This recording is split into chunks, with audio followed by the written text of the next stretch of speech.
राजकीय उपेक्षा. देशात मातक समाजाची संख्या मोठी असूनही राज्यसभा प्रतिनिधित्वापासून समाज वंचित आहे. देशाच्या राजकारणात आणि समाजकारणात मातक समाजाचे योगदान ऐतिहासिक आणि महत्त्वपूर्ण राहिलेले आहे.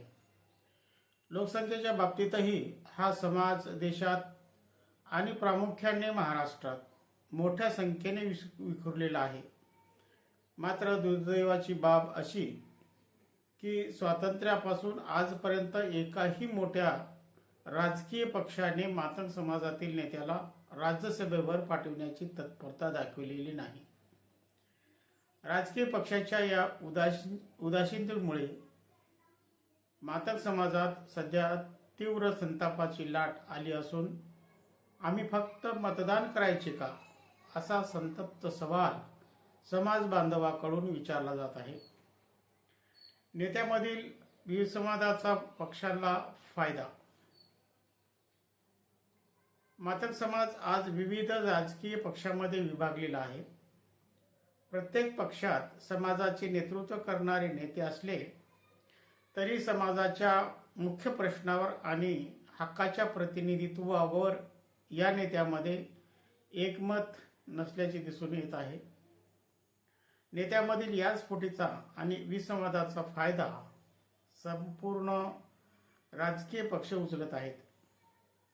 जेव्हा राज्यसभेच्या किंवा विधान परिषदेच्या जागा वाटपाची वेळ येते तेव्हा मातंग समाजाच्या नावाचा विचार हा जाणीवपूर्वक टाळला जातो, असा आरोप सामाजिक कार्यकर्त्यांनी केला आहे. केवळ वोट बँक म्हणून वापर. अनेक मतदारसंघांमध्ये मातंग समाजाचे मते निर्णायक ठरतात.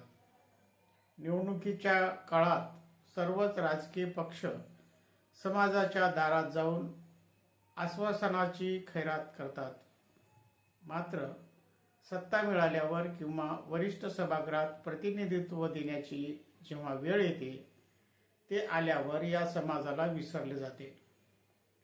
फक्त मत देणे आणि सतरंजा उचलणे एवढ्या पुरताच आमचा वापर केला जात आहे का, अशी भावना समाज बांधवांमध्ये घर करून आहे. वरिष्ठ सभागृहाची दारे कधी उघडणार? आजपर्यंतच्या संसदीय इतिहासात राज्यसभेवर मातंग समाजाचा प्रतिनिधी न जाणे ही लोकशाहीतील प्रतिनिधित्वाच्या दृष्टीने चिंतेची बाब मानली जात आहे. अनुसूचित जातीमधील इतर पोटजातींना वेळोवेळी संधी मिळत असली तरी मातंग समाजाच्या वाट्याला मात्र नेहमीच उपेक्षा आलेली आहे.